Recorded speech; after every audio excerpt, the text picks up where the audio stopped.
आज Doubtnut app download करें। Doubtnut पर अपने सभी गणित, रसायन विज्ञान, भौतिक विज्ञान और जीव विज्ञान के डाउट्स का करो सफाया। बस प्रश्न की फोटो खींचो, एक ही प्रश्न को क्रॉप करो और तुरंत वीडियो सोल्यूशन पाओ।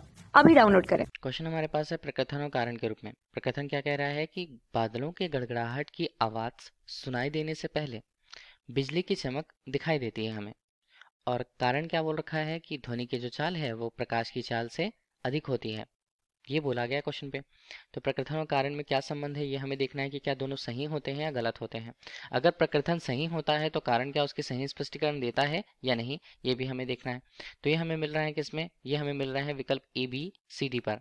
तो कौन सा विकल्प यहाँ पर सही होता है वो हमें चुनना है। तो जैसे पहला बोला गया है कि बादलों की गड़गड़ाहट की आवाज सुनाई देने से पहले, जो बादलों की गड़गड़ाहट है वो क्या होगा, वो यहाँ पर ध्वनि के लिए उसकी चाल को प्रदर्शित करेगा, बादलों की गड़गड़ाहट। तो उसे हम ध्वनि की चाल से रिलेट कर सकते हैं। और इस तरह से अगर हम कहें कि बिजली की चमक की बात की गई है, बिजली की चमक, तो ये क्या बताएगा, ये किसको रिलेट करेगा, ये प्रकाश की चाल को या प्रकाश के वेग। तो हमने रिलेट कर लिया। अब अगर हम ये बात करें कि एक ही माध्यम में, अगर हम वहीं पे उसी माध्यम में बात करें तो ध्वनि की चाल कितनी होती है, और उसी माध्यम में हम बात करें तो प्रकाश की चाल कितनी होगी। ध्वनि की चाल को अगर हम किसी माध्यम में बोलते हैं, मान लीजिए वायुमंडल में ही हम बोल रहे हैं, वायुमंडल है, इसका मतलब है कि कोई गैसीय माध्यम में ध्वनि की चाल होती है वी के रूप में। वी के रूप में इसका मान कितना, लगभग 340 मीटर प्रति सेकंड होता है। ठीक। इसके अलावा अगर हम बात करें प्रकाश की चाल की, तो उसी माध्यम में वायुमंडली, देखिए सामान्य तौर पर प्रकाश को माध्यम की आवश्यकता नहीं होती है, फिर भी अगर हम किसी वायुमंडल माध्यम में अगर ये देख लें तो सी के रूप में इसका मान कितना होता है, ये होता है 3 × 10⁸ ये किसमें, मीटर प्रति सेकंड। तो हम देख रहे हैं कि ध्वनि की चाल जो है प्रकाश की चाल से काफ़ी ज़्यादा कम है, मतलब प्रकाश की चाल काफ़ी ज़्यादा अधिक होती है तुलनात्मक रूप से किससे, ध्वनि की चाल से।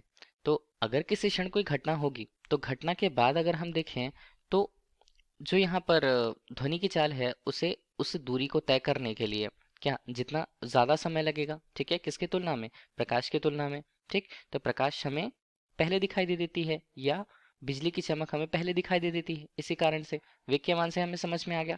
तो बादलों की गड़गड़ाहट की आवाज़ सुनाई देने से पहले ही हमें बिजली की चमक दिखाई दे जाती है, तब हमें पता चलता है कि वहाँ पर बादलों का फटना या कुछ इस तरह की घटनाएं हुई हैं। ठीक। तो ये तो हमारे लिए सही होता है, क्योंकि हमने देखा कि प्रकाश की चाल जो बिजली की चमक से डायरेक्टली रिलेटेड है वो ज़्यादा है उसका मान। अब कारण के तौर पर देखें तो ध्वनि की चाल प्रकाश की चाल से अधिक होती है बोला गया। कहीं हमें दिख रहा है क्या कि ध्वनि की चाल प्रकाश की चाल से अधिक है, तो ये गलत है। ठीक है, प्रकाश की चाल ज़्यादा होती है, तो ये हमारे पास गलत हुआ। प्रकथन सही है, कारण गलत है। कहाँ मिल रहा है, ये मिल रहा है विकल्प सी पर। तो विकल्प सी क्वेश्चन का सही आंसर। Thank you. कक्षा 6 से 12वीं से लेकर नीट, IIT, JEE वो एडवांस के लेवल तक 1 करोड़ से ज्यादा छात्रों का भरोसा। आज ही डाउनलोड करें डाउटनेट ऐप या व्हाट्सएप करें अपने सारे डाउट्स 8400 400 400 पर।